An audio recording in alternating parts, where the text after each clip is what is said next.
Let me ask you something that might stop you mid-scroll right now. Have you ever met someone and felt like the universe shifted? Like something deep inside your chest, something you can't explain with logic, something your brain keeps trying to talk you out of, just knew. Not the butterflies, not the excitement, not the infatuation that burns bright and dies fast. I'm talking about something ancient, something quiet, something that felt less like falling and more like arriving. If you felt that, if you're watching this right now and that discretion just sent a chill down your spine, I need you to stay with me, because what I'm about to share isn't your typical love advice. This isn't about dating apps, red flags, or compatibility tests. This is about divine assignment. You see, the chosen ones, the people who are spiritually awake, who have walked through fire, who have done the real inner work, they don't find love the way everyone else does. Their connections are orchestrated. Their timing is sacred. And when God places the right person in their path, He doesn't leave them guessing. He leaves signs. 6 of them, to be exact. So if you've been wondering whether the person in your life or the person who keeps crossing your mind at 3 a.m. is truly the one, stay right here, because by the end of this video, you will know. Before we dive in, I want you to understand something fundamental. The concept of a soulmate isn't just romantic, it's spiritual. The word itself comes from the idea that 2 souls were crafted with the same divine blueprint, that somewhere in God's design, 2 separate journeys were always meant to converge. And for the chosen ones, this convergence isn't accidental, it is appointed. So let's talk about the 6 things God reveals to you when that appointed person finally arrives. 1. An unexplainable peace in their presence. The first thing God shows you is peace, and I want you to understand exactly what kind of peace I'm talking about. Not comfort, not convenience, not the relief of finally not being alone. I'm talking about a supernatural stillness that settles over you when this person is near. A quieting of the storm inside you that you didn't even know was still raging. Most of us have spent years in relationships that were exciting but exhausting. Connections that kept us on edge, always anxious, always performing, always waiting for the next argument or the next disappearing act. We convinced ourselves that the intensity was the love. We confused anxiety with passion. We mistook chaos for chemistry. But God's design is different. When you meet the person He has chosen for you, your nervous system relaxes. Not immediately, because healing takes time, but gradually you notice that you don't feel the need to rehearse conversations before you have them. You don't analyze their texts for hidden meaning. You don't brace yourself for impact when they go quiet. There is safety in their energy. And this peace isn't manufactured. You didn't work yourself into it. You didn't convince yourself to feel it. It was given to you. The way God gives rest to the weary, the way He gives water to the thirsty, it arrived with them. Philippians 4:7 describes it perfectly. The peace of God which surpasses all understanding. Notice it says surpasses understanding, meaning you can't fully explain it. You can't put it into a formula. Your logical mind might even resist it, but your spirit recognizes it. That is the first confirmation. When you feel peace in someone's presence that your mind can't fully explain, pay attention. That is God speaking. 2. They appear at the end of a season of growth. Here is something the chosen ones need to hear. Your soulmate doesn't arrive in your lowest moment. They arrive after it. Think about every spiritual story of divine appointment you've ever heard. Every biblical account of 2 people brought together by God. There is almost always a season that precedes the union. A desert season, a wilderness season, a time of pruning, purging, and transformation that nobody sees except God. Joseph spent years in a pit and a prison before his elevation. Ruth walked through grief and loss before Boaz. David was anointed long before he was appointed. And in every case, the preparation was necessary because the assignment required a prepared vessel. Your soulmate connection is no different. Many chosen ones spend years confused about why love hasn't arrived, not realizing that God is protecting the connection by protecting them first. He can't send you someone designed to match your highest self if you haven't grown into that self yet. The timing isn't cruelty, it is precision.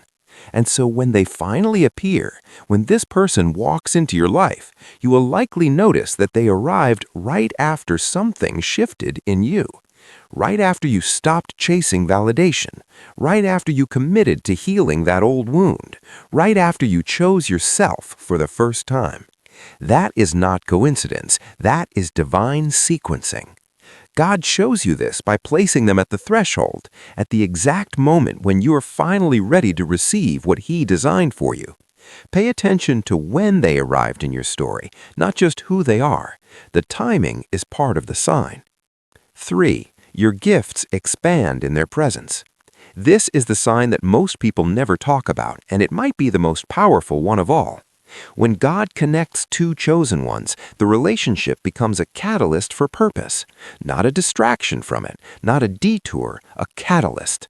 You will notice that around this person, you become more of who you were called to be. Your creativity flows, your confidence rises, your vision for your life gets clearer. You find yourself stepping into things you've been afraid of, simply because their belief in you makes your own belief in yourself feel possible. This is the opposite of what toxic connections do. Toxic connections shrink you. They make you question yourself, abandon your dreams, dim your light to make someone else comfortable. You leave those interactions feeling less. With your God-assigned person, you leave feeling more. Because here's the truth, God doesn't give you a soulmate to complete you. He gives you a soulmate to complement you, to stand beside you as you both walk toward the thing you were placed on this earth to do. The right person doesn't just love who you are, they call forward who you are becoming.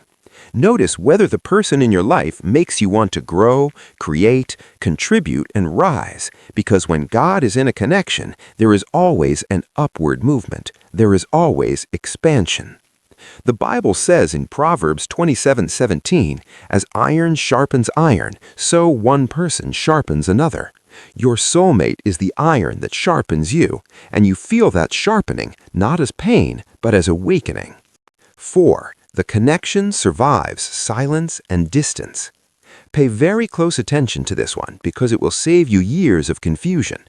Human connections that are built on performance, on constant stimulation, on the dopamine hit of new, they require maintenance to survive. The moment there is silence, distance, or a pause in the excitement, those connections begin to erode. But divine connections, they are not built on performance, they are built on foundation. When God has ordained a connection between two souls, that connection does not dissolve in the absence of constant contact. You can go days without speaking, and when you reconnect, it feels like no time passed. You can have a difficult conversation, navigate a season of uncertainty, and the bond remains intact, not because you forced it, because it was built by someone whose work does not unravel. There is a rootedness to these connections, a stability beneath the surface that weathers storms that would destroy lesser relationships. And this isn't passivity. It's not an excuse to ignore each other or put in no effort. It is something deeper, a knowing that the connection itself is secure, that you don't have to white-knuckle it into existence, that it breathes even when you're not actively holding it up. God shows you this through the tests, through the moments when the relationship should have ended, when circumstances pulled you apart, when misunderstandings could have destroyed the trust, when life got complicated and it still survived. Not because you both perfectly navigated every moment, but because something greater was holding it. When you find a love that survives silence, hold it. That kind of love is rare. That kind of love is divine. 5. God confirms it through your inner witness. Scripture speaks of a concept that modern people often underestimate, the inner witness. It is that deep internal knowing, beyond emotion, beyond logic, that God uses to communicate directly with your spirit. Romans 8:16 says, "The Spirit Himself testifies with our spirit." God is not silent. He speaks, but He speaks in a frequency that only a tuned spirit can receive. And when you have done the inner work, when you have learned to quiet the noise of fear and ego and external opinion, you begin to hear clearly. And one of the clearest things He will communicate to you is confirmation about your person. This isn't a feeling of butterflies. It isn't excitement or infatuation. It is a settled knowing, a deep, quiet, unshakable certainty that this person belongs in your life in a way that is appointed. It persists even when your mind tries to second-guess it. It persists even when circumstances aren't perfect. It persists when others don't see what you see. And here's how you distinguish this from wishful thinking. The inner witness is consistent. Wishful thinking fluctuates. It rises when things are good and collapses when things get hard. But genuine divine confirmation, the kind God plants in your spirit, does not fluctuate with your emotions. It remains steady. The chosen ones know this witness. They felt it before, sometimes in moments of calling, sometimes in moments of warning. And when it speaks about a person the way I'm describing, they recognize the source. Don't dismiss what your spirit knows because your mind can't explain it. God gave you both, and sometimes the spirit sees the road ahead that the mind hasn't reached yet. 6. The relationship reflects God's character. This is the final sign, and perhaps the most important one to test every connection against.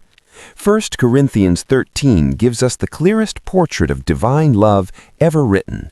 It is patient, it is kind, it does not envy or boast. It is not proud, rude, or self-seeking. It is not easily angered. It keeps no record of wrongs. It rejoices not in evil, but in truth. It always protects, always trusts, always hopes, always perseveres. That is God's signature in a relationship. And when He has ordained a connection, His character begins to manifest in the love you share. This doesn't mean you and your soulmate are perfect. It doesn't mean you won't disagree, won't hurt each other's feelings, won't have moments of immaturity or pride. You are both human. But the pattern of the relationship, the direction it moves in, reflects God's nature. You grow in patience with each other. You grow in kindness. You learn to forgive, not because it's easy, but because the love you share makes holding grudges feel like a waste of something sacred. You choose truth over comfort. You protect each other, not just physically, but spiritually, emotionally, and mentally. And perhaps most powerfully, the relationship draws you both closer to God, not further away. A divine connection is never a substitute for your relationship with your Creator. It is a reflection of it. The love you receive from your God-assigned partner becomes a mirror, showing you more clearly than ever before just how deeply, patiently, and relentlessly God Himself loves you. When a relationship does that, when it makes you want to pray more, grow more, become more, worship more, that is God's fingerprint on it. And no amount of doubt, no amount of fear, no amount of outside noise should make you walk away from something that carries that kind of mark. So let's bring this home. If you're watching this and you're wondering whether what you have is real, I want you to sit with these 6 signs, not as a checklist to anxiously run through, but as a quiet conversation between you and God. Ask Him to show you clearly, ask Him to confirm or redirect, and then trust what He shows you. Because here's the truth that I want you to walk away with today. You were not designed to navigate love by accident. You were not left to figure it out alone, to stumble through heartbreak after heartbreak with no divine guidance. You are a chosen one, and chosen people receive chosen love, love that is hand-picked, divinely timed, and spiritually rooted. The person God has for you will not make you question your worth. They will reveal it to you. They will not make you smaller. They will call you higher. And when they arrive, or when you realize they're already here, you will understand why every previous season of waiting was not wasted. It was preparation. So hold on, stay rooted, do the work, and trust that the God who orchestrated the stars, the seasons, and the very breath in your lungs is more than capable of orchestrating the love story He wrote specifically for you. You are chosen, and chosen ones don't settle for anything less than what was designed for them. Until next time, stay aligned, stay faithful, and keep walking in your purpose. And we are out.